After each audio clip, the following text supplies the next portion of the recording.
Hello मेरे प्यारे students, क्या हालचाल। हमें उम्मीद है आप स्वस्थ होंगे, मस्त होंगे और आपकी पढ़ाई एकदम शानदार तरीके से चल रही होगी।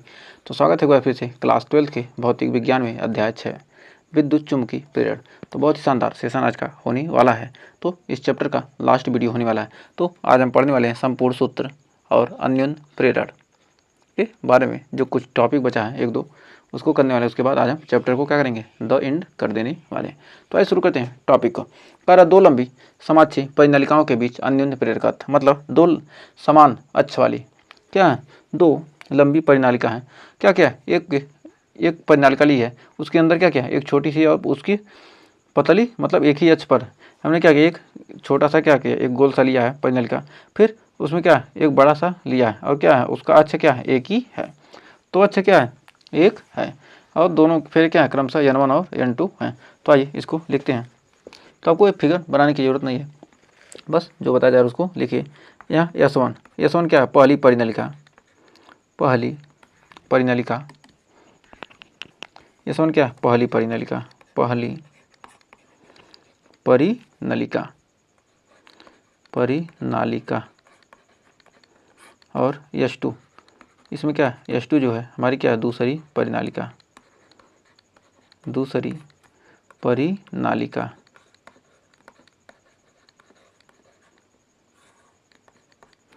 फिर हमारा N1 हमारा क्या है, पहली परिनलिका में फेरों की संख्या, पहली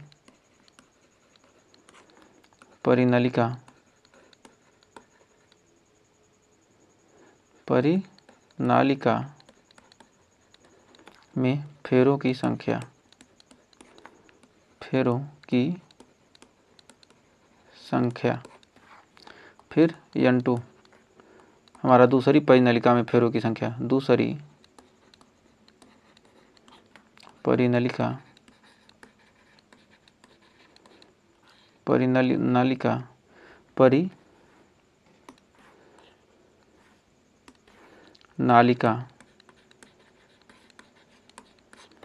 का में फेरों की संख्या, दूसरी परिनलिका में फेरों की संख्या। तो उम्मीद है यहाँ तक आपको कोई डाउट नहीं होगा। जो हमारा I1 है, I1 पहली परिनलिका में प्रवाहित धारा, पहली परिनलिका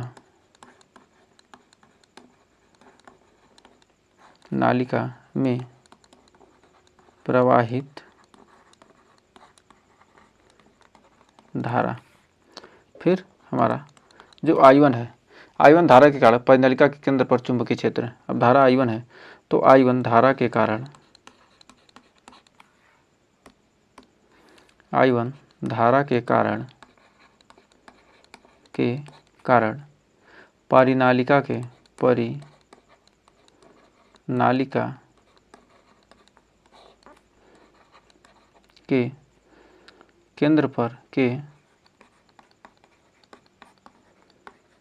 केंद्र पर चुंबकीय क्षेत्र। फिर V1 बराबर हो जाएगा μ0 N1 I1। फिर V1 बराबर हमारा क्या होता है, μ0 N1 क्या हो जाएगा हमारा, N1/L इंटू I1। तो एकांक लंबाई में क्या है, L लंबाई में फेरों की संख्या, ये क्या हमारा एकांक लंबाई में फेरों की संख्या थी। तो L लंबाई L क्या फेरों की संख्या हो जाएगा, इतना से भाग देंगे। तो अब दूसरी परिनलिका के प्रत्येक फेरे से बद्ध चुंबकीय फ्लक्स, दूसरी परिनलिका से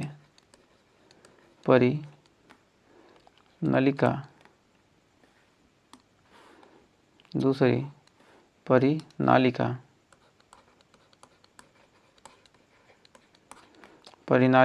से परिनालिका के प्रत्येक फेरे से बद्ध, प्रत्येक फेरे से बद्ध चुंबकीय फ्लक्स φ2 बराबर B1A2। तो दूसरी परिनलिका के प्रत्येक फेरे से बद्ध चुंबकीय फ्लक्स φ2 बराबर क्या है, B1A2। फिर हम जानते हैं कि φ2 बराबर होता है φ2 बराबर μ0 N1 I1/L इंटू क्षेत्रफल हो जाएगा πr2 स्क्वायर। फिर अब हमारा कैपिटल M बराबर जाते हैं N2 φ2 बटे I1। हम जानते हैं N2 φ2 बटे I1। तो यहाँ पर लिख सकते हैं M बराबर N2 बटे L I1 N2 बटे I1 into μ0 N1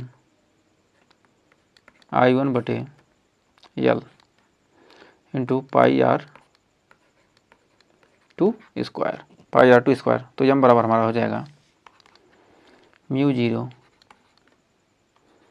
πr2 स्क्वायर/L into N1 N2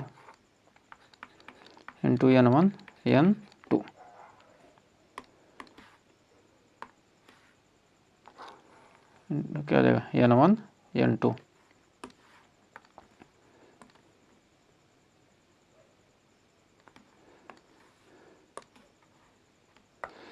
तो उम्मीद है यहाँ तक आपको कोई डाउट नहीं होगा। तो आइए बढ़ते हैं आगे। तो यहाँ पर लिख सकते हैं चूँकि यदि परिनालिका के बीच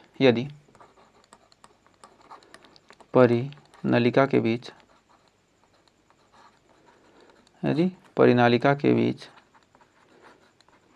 बीच आपेक्षिक चुंबकशीलता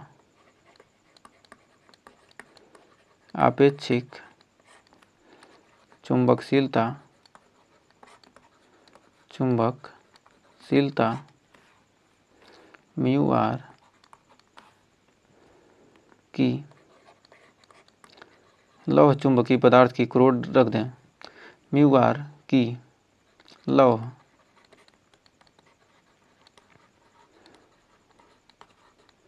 चुंबकीय पदार्थ की क्रोड रख दें तब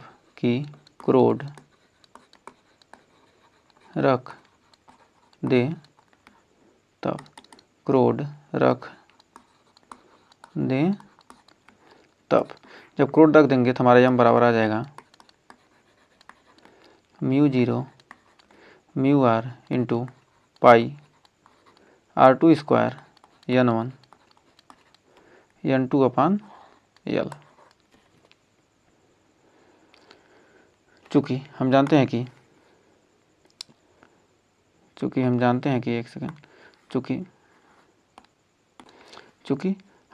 कि N1 बराबर होता है N1 बटे L। तो हो जाएगा N1 बराबर N1L और N2 बराबर होता है N2/L। हो जाएगा N2 बराबर N2 इंटू L। तो हमारा कैपिटल M बराबर आ जाएगा यहाँ पर μ0 πr2 square N1L into N2L बटे क्या हो जाएगा L से L कट जाएगा और हमारा आ जाएगा M बराबर μ0 πr2 square N1 N2L।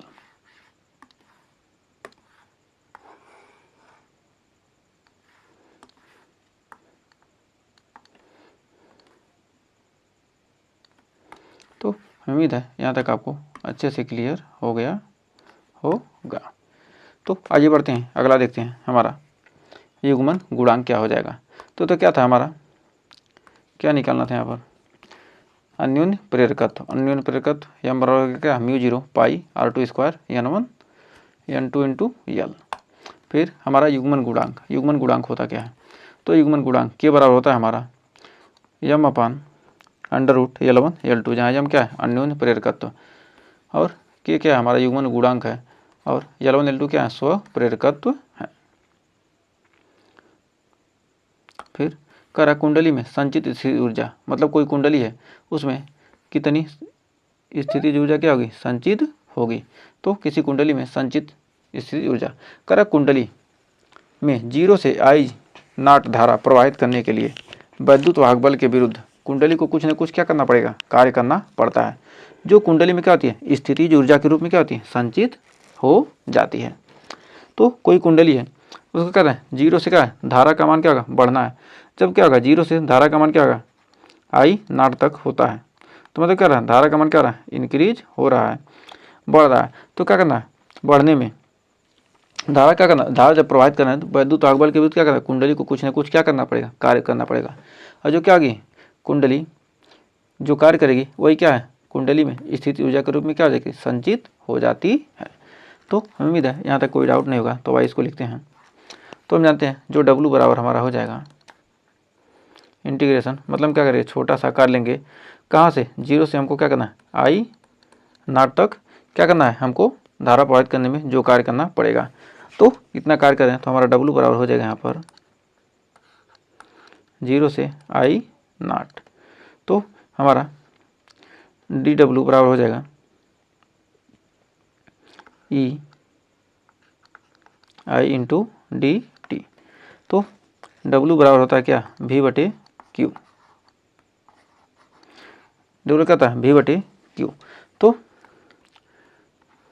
dW क्या होता है dV/dQ,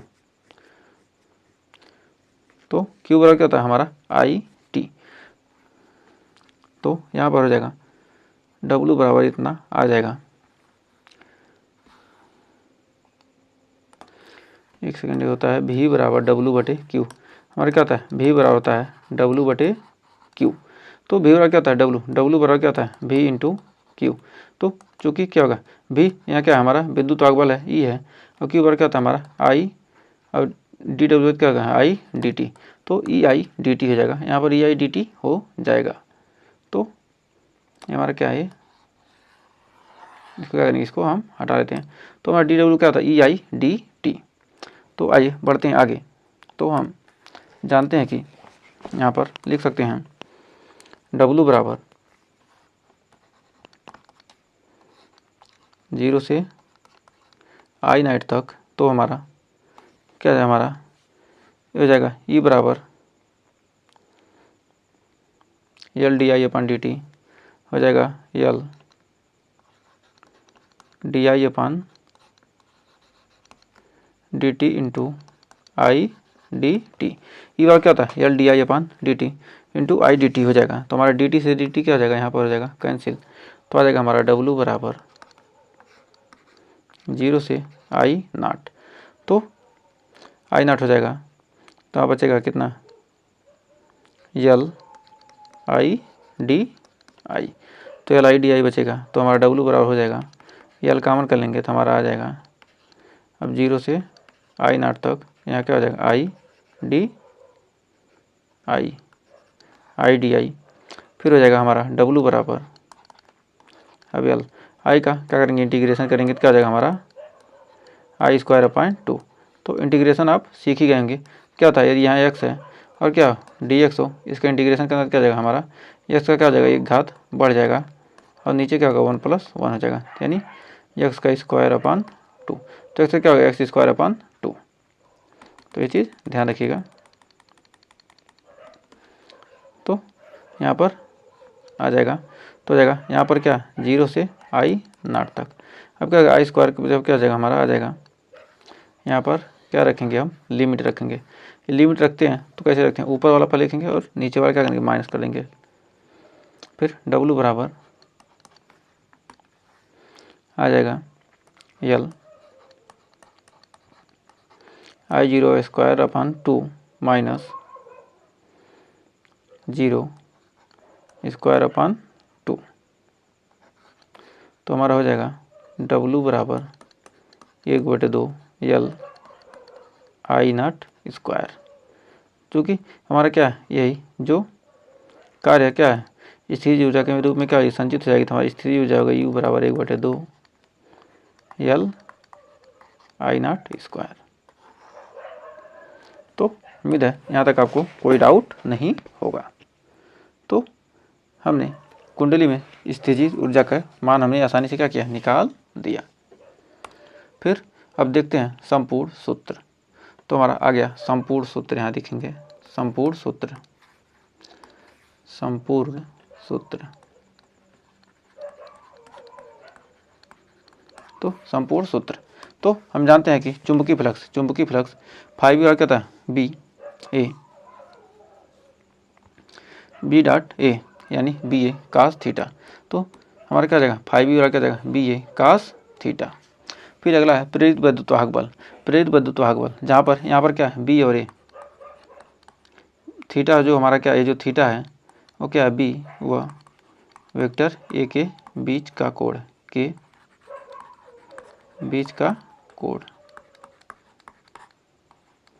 फिर यहाँ पर हमारा क्या ई बराबर होता है, यहाँ पर हमारा ई बराबर हो जाएगा प्रेरित वैद्युत वाहक बल, ई बराबर क्या होता है, minus N D phi upon D T. तो हो जाएगा minus N D phi by D T. फिर यहाँ पर ई बराबर क्या, minus N D phi by ये delta phi upon delta D T या D phi upon D T, दोनों में से कोई भी हो सकता है। यदि क्या होगा, फ्लक्स में परिवर्तन बहुत थोड़ा ज़्यादा होगा तो क्या होगा, डेल्टा फाई लगा देंगे, और क्या होगा बहुत कम होगा तो क्या होगा, एन क्या होगा, डी फाई लगा देंगे। तो यहाँ पर प्रेरित धारा आई बराबर क्या था, ई अपॉन आर, ई बराबर क्या था, minus N delta phi upon delta T. तो यहाँ पर इस फार्मूले का यूज हम कर सकते हैं क्या, प्रेरित धारा के लिए, और क्या ई अपॉन आर। फिर हमारा अगला है प्रेरित आवेश, क्यू बराबर क्या था, आई टी, तो आई डेल्टा टी। तो आई बराबर क्या लिख दिया, हम लिख देंगे N upon R into delta phi. तो आई और डेल्टा टी क्या होगा, यहाँ आ जाएगा, तो आई डेल्टा टी बराबर क्या हो जाएगा, एन फाई अपॉन आर। तो प्रेरित आवेश यहाँ पर निकल के आ जाएगा। फिर कर रहा चुंबकीय क्षेत्र में गतिमान चालक में प्रेरित विभवांतर, जो प्रेरित विभवांतर क्या होगा, बी भी एल साइन थीटा। चूँकि थीटा क्या 90 डिग्री, तो भी बराबर क्या हो जाएगा, बी भी एल। तो बी बराबर क्या हो जाएगा, बी भी एल। फिर कर रहा है स्वप्रेरकत्व गुणांक, क्या स्वप्रेरकत्व, एल बराबर क्या था, minus N phi upon I L, N phi upon I L करें, N phi upon I, E बराबर क्या, आई बराबर क्या, delta I upon delta T, minus E delta I upon delta T भी हो सकता है। तो लंबी परिनलिका का स्वप्रेरकत्व एल बराबर mu zero N square A upon L.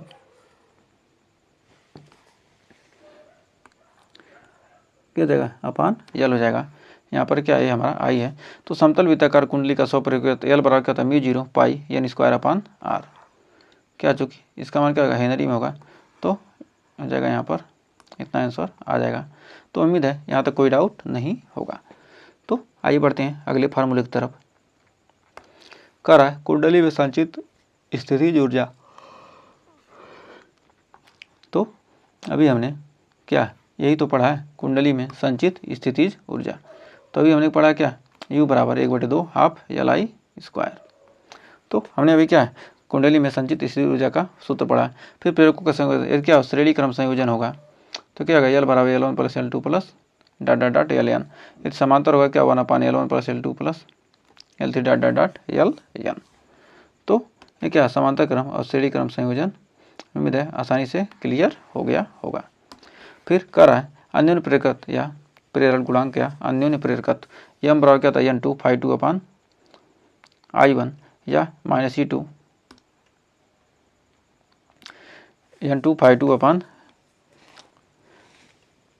I1 या minus E2 upon delta I0 upon delta T.